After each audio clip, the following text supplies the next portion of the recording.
அனைவருக்கும் வணக்கம். நம்ம daily prelims and mains point of வியூல கரண்ட் அஃபேர்ஸ் ஆர்டிகல்ஸ் பார்க்குறோம். இன்னைக்கு என்ன இம்பார்ட்டன்ட் ஆர்டிகல்ஸ் இருக்கு அப்படிங்கிறத பார்ப்போம்.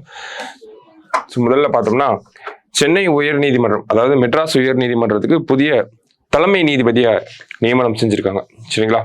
ஸோ எக்ஸாம் பொறுத்த வரைக்கும் பார்த்தோம்னா அப்பாயின்மெண்ட் நமக்கு கேட்கலாம். சரிங்களா? அப்பாயின்மெண்ட்னு பார்க்குறப்ப அப்பாயின்மெண்ட் ஆஃப் ஹைகோர்ட் ஜட்ஜஸ் என்ன ஆர்டிகல் அப்படின்னு பார்த்தோம்னா நமக்கு ஆர்டிகல் 217. சரியா? 217. ஸோ ஒரு உயர்நீதிமன்றத்தினுடைய தலைமை நீதிபதியை நியமிக்கக்கூடிய அதிகாரம் அப்படிங்கிறது யாருக்கு இருக்கு? அப்பாயிண்டட் பை யார் அப்படின்னு பார்த்தோம்னா பிரசிடென்ட்.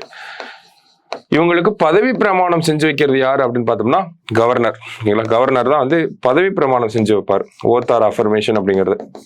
சரியா? வேற என்ன இதுல நம்ம ரிலேட் பண்ணி பார்க்கலாம் அப்படின்னா இவங்களுடைய பதவி காலம் 62 வயசு வரைக்கும் இவங்க பதவியில இருப்பாங்க. சரியா? ஸோ இதெல்லாம் நம்ம பேசிக்கா கான்ஸ்டியூஷன் வைஸ் பார்க்குறோம்.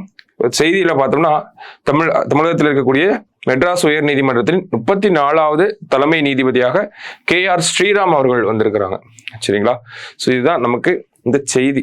ஓகே, இந்த பேக்ரவுண்ட் தான் நம்ம பார்க்குறோம். சரியா? அடுத்ததா பார்த்தோம்னா சாஸ்திரா ராமானுஜன் விருதுக்கு அமெரிக்க உதவி பேராசிரியர் தேர்வு அப்படின்னு சொல்லி கொடுத்துருக்காங்க. ஸோ ஒரு முக்கியமான அவார்ட் நமக்கு கணிதத்தை பொறுத்த வரைக்கும் பார்த்தோம்னா ஏபிள் பிரைஸ் இருக்கிறதுலே டாப் மோஸ்ட் ரெகக்னேஷன். கணிதம்ல இருக்கக்கூடிய மிக உயரிய விருது அப்படின்னு பார்த்தோம்னா ஏபிள் பிரைஸ். அதன் பிறகு பார்த்தோம்னா கணிதம் அப்படிங்கிற அந்த ஒரு பாடப்பிரிவுல வழங்கப்படக்கூடிய மிகப்பெரிய விருதுகள்ல ஒன்னா இருக்கக்கூடியதுதான் இந்த சாஸ்திரா ராமானுஜன் விருது. நமக்கு ராமானுஜம் அவர்களை பத்தி தெரியும். தமிழகத்தை சேர்ந்தவர், இந்தியாவிலிருந்து இருந்த ஒரு முக்கியமான கணித மேதை அப்படின்னு சொல்லும். இவர் 32 வயதுல இறந்து போயிருப்பார். சரிங்களா? அதே மாதிரி இவரை மாதிரியே 32 வயசுக்குள்ள கணிதத்துல மிகப்பெரிய சாதனையை பண்றவங்களுக்கு இந்த சாஸ்திரா ராமானுஜன் விருது வழங்கப்படுது. சரிங்களா? முக்கியமான ஒரு விருது. கிட்டத்தட்ட இதனுடைய பரிசு தொகை மட்டும் பார்த்தோம்னா $10,000. சரிங்களா? ரொம்ப முக்கியமான ஒரு விருது.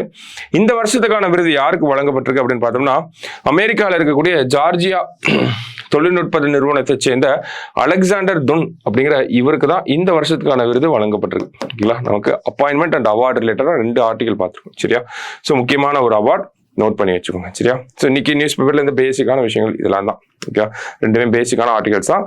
என்ன அப்படிங்கிறத பார்த்து வைங்க. ப்ரிலிம்ஸ் பாயிண்ட் ஆஃப் வியூல நமக்கு யூஸ் ஆகும். தேங்க்யூ.